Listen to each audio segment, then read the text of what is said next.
大塘中酒店今年7月，甲财团法人天主教美善社会福利基金会合作的美善礼盒募资计划，早至12月底，已经超过7000多人的善心人数支持，成功募得295000外口的爱心善款。台糖长酒店举办这个公益路已经进入了16年，从2007年到今年2023年，总共16年。那我想也是嘉惠了25个团体，那也将近的累计了400多万的一个余额来家赠这些的社福团体啊。这一次跟美善基金会的合作，希望来帮助他们这些，因为这些的心智比较迟缓的，他们有一些才能哦，包括他们的作品。那希望透过他们的作品，然后用他们的，就是说最少他们切少这个盒子，所以这一次的目的是集合了将近5000个的盒子，让他们能把那个作品能销售出去。希望就是说借由这个活动的目的，希望就是给他们移出不如给他们钓竿，就是透过这个目的。圆满结束今年甲美善基金会合作后。大塘中酒店2024顶半年合作的弱势团体，就是财团法人台南市幼民视障协进会，目标是为因募集到视障社区大学专款基金。明年2024年1月开始，那跟幼民视障协进会，希望他们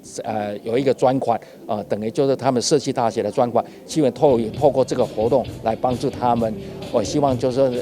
他们这些视障的朋友们也可以享受到，我想社区大学的这些包括住宿、包括生活包括记忆这个方面的一个让他们走出从室内走出室外，跟大家平常我们一般的同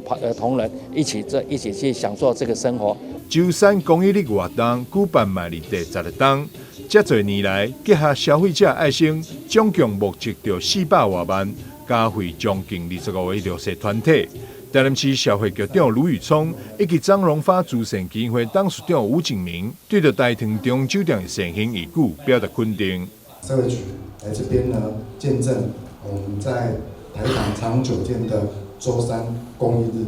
那这舟山公益日呢，从2007年到现在，也推动了将近16年之久。那这16年来呢，也协助过20多个我们在台南的各非营利性组织。那一直到呢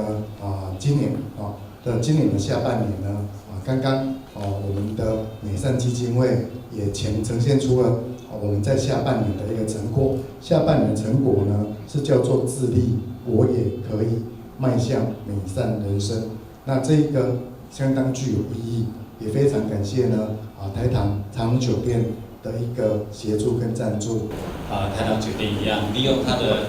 美食，郑东坡是我们长荣集团的美食专家，我跟大家讲一下。那利用这个我们台南的美食呢，一起来做一些公益，来帮助社会上需要帮助更多的人。那我们彰化慈善基金会在我们总裁的那一种驱使之下，我们在全省各地到处就是希望能够跟着我们所有的社福团体，所有社福团体一起来努力。在全省每个角落来帮助需要帮助的人，让这个世界可以更美好、更美丽。食遍天下自助餐厅舟山公益日活动，以每礼拜3推出60折用餐优惠，并替每一位顾客捐钱给弱势团体，不仅真欢喜，而且嘛真有意义。大塘中央酒店期盼有更多企业参与推动，帮助到更多公益团体。记者张世伟采访报道。